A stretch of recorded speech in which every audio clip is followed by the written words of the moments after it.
con el séptimo apóstol, Mateo, representa la voluntad.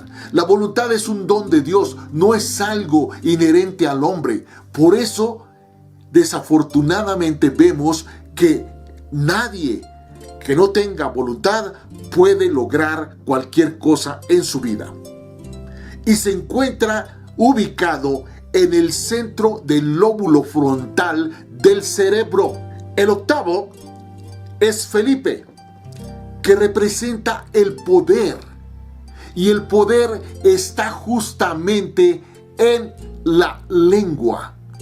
Por eso vemos lo que Santiago el apóstol nos dice en su carta acerca del poder de la lengua. Y científicos coreanos hace algunos 3 o 4 años, descubrieron lo que Santiago ya había dicho desde miles de años atrás, que la lengua es tan poderosa que puede hacer que todo el cuerpo funcione en base a lo que fluye del poder de la lengua. La lengua mueve a nuestro cuerpo. Por eso nos damos cuenta que nosotros actuamos cuando nos enojamos, cuando gritamos, cuando sacamos todo aquello que está dentro de nosotros. Si esa misma fuerza, si ese mismo empeño utilizáramos nosotros cuando decimos Dios te bendiga, como cuando mentamos la madre, entonces el resultado sería proporcionalmente idéntico en cuanto a resultados. Pero desgraciadamente siempre hacemos eso de gritar y proclamar únicamente maldiciones en lugar de proclamar la extraordinaria palabra de Dios. Y ya lo decía Henry Ford: si tú crees que puedes, estarás en lo cierto. Y si crees que no puedes, también estarás en lo cierto. Entonces vemos que Felipe representa el poder que emana de la lengua, y eso ya lo había dicho miles de años atrás Santiago. Vemos el 9, Tomás, el apóstol incrédulo. Él representa la comprensión, porque única y exclusivamente cuando logramos comprender algo, no conocer algo, no saber algo, sino comprender algo, es cuando podemos verdaderamente saber el camino que debemos utilizar para actuar. Comprender es muy diferente a saber. Los médicos saben perfectamente bien que fumar es malo. Y sin embargo, hay algunos que fuman. Entonces, eso nos muestra que no solamente los médicos, sino todo el mundo lo sabe, que fumar es malo. Y sin embargo, muchos fuman. ¿En qué momento dejan de fumar? Cuando comprenden a través de un enfisema pulmonar o de una situación compleja en sus pulmones o en su sistema respiratorio. Es en ese instante cuando comprenden el daño que se han causado, y en ese instante dejan automáticamente de fumar. No se requiere de una terapia, no se requiere de un tratamiento, no se requiere de nada. Simplemente en el momento en que el hombre comprende el daño que se está causando, en ese momento deja de hacerlo. Entonces vemos que la comprensión también se manifiesta en el lóbulo frontal del cerebro. Es importante que entendamos, queridos amigos, que ahí está el quid del asunto. Tenemos que comprender qué es lo que Cristo Jesús el Nazareno vino a entregarnos, para que una vez que lo comprendamos podamos actuar en consecuencia. Vamos con el 10º, que es el apóstol Bartolomé, que Jesús del Cristo identificó como Natanael. Acuérdense que en el libro de Juan encontramos cuando Jesús se encontró con Natanael, que es el mismo nombre. Y este representa la imaginación. Y esta imaginación se ubica entre los ojos. Lo que muchos llaman el tercer ojo, pero que desafortunadamente lo han utilizado para misticismo y para cuestiones ocultas que nada tienen que ver con la verdad de Dios. El 11º apóstol es Simón el Celote o Simón el Cananeo, y él representa el celo, pero no el celo de enojarme o fastidiarme con alguien que es superior a mí en la conquista de mi amada, no, sino en el celo por aquello que verdaderamente es apasionante para mí y yo me empeño en hacerlo de la mejor manera. El celo por tu casa me ha consumido, dice la palabra del Señor. Y entonces esto se manifiesta en la cerviz, en la nuca.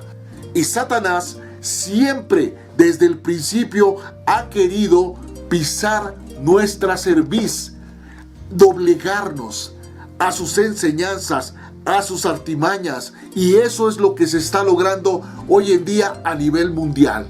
Tenemos que tener en cuenta este detalle. Y finalmente vemos a Judas Iscariote, aquel que traicionó a Jesús. Y nótese una cosa importante: Judas Iscariote representa nada menos que la conservación de la vida. Pero la conservación de la vida es imposible en un ser que ha traicionado, que ha faltado a sus principios establecidas en la ley de Dios, no en las enseñanzas de nuestros padres o en las costumbres de nuestros ancestros, sino en la ley de Dios. He ahí la pequeña gran diferencia.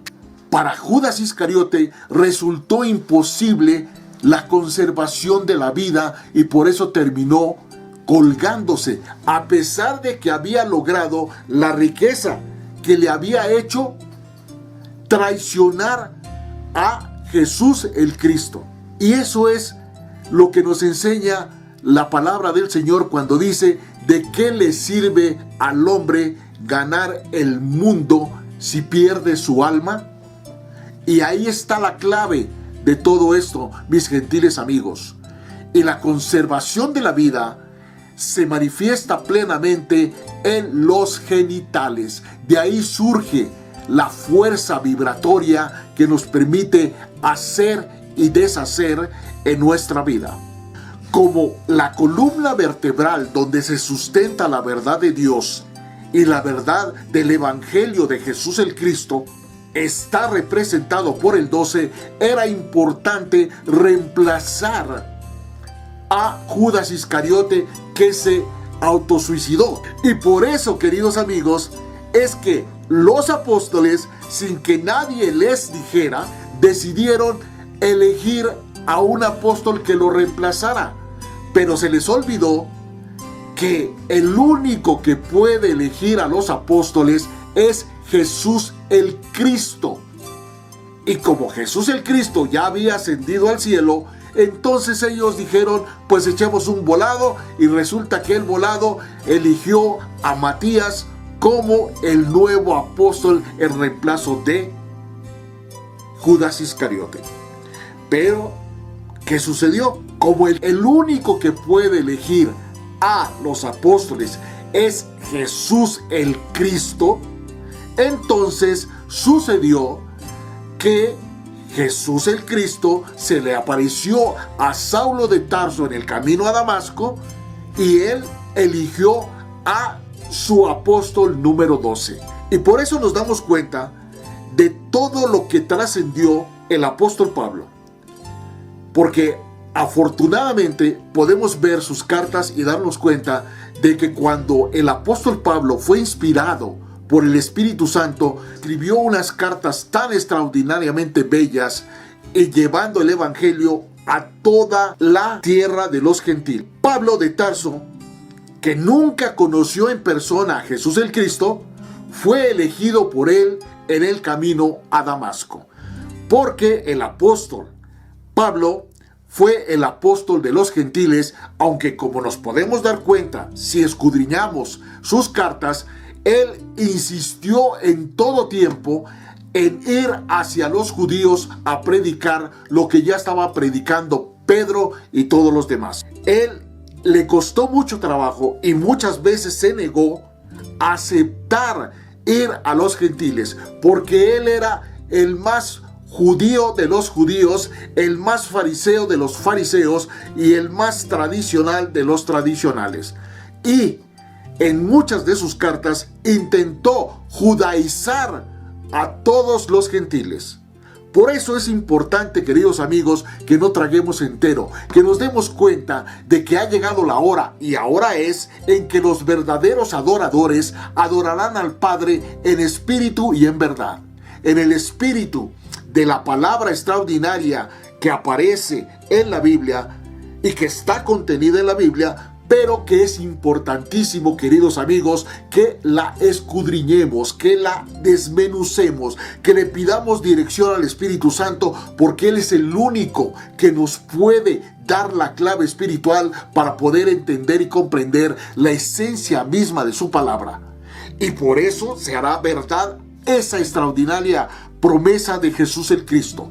Y conocerás la verdad, y la verdad te hará libre. Y hoy en día nos damos cuenta de que la verdad que nos han enseñado es pura mentira, y por el contrario, en lugar de hacernos libres, nos ha esclavizado. Cada día estamos siendo más esclavos del miedo, de la angustia, de la desesperación.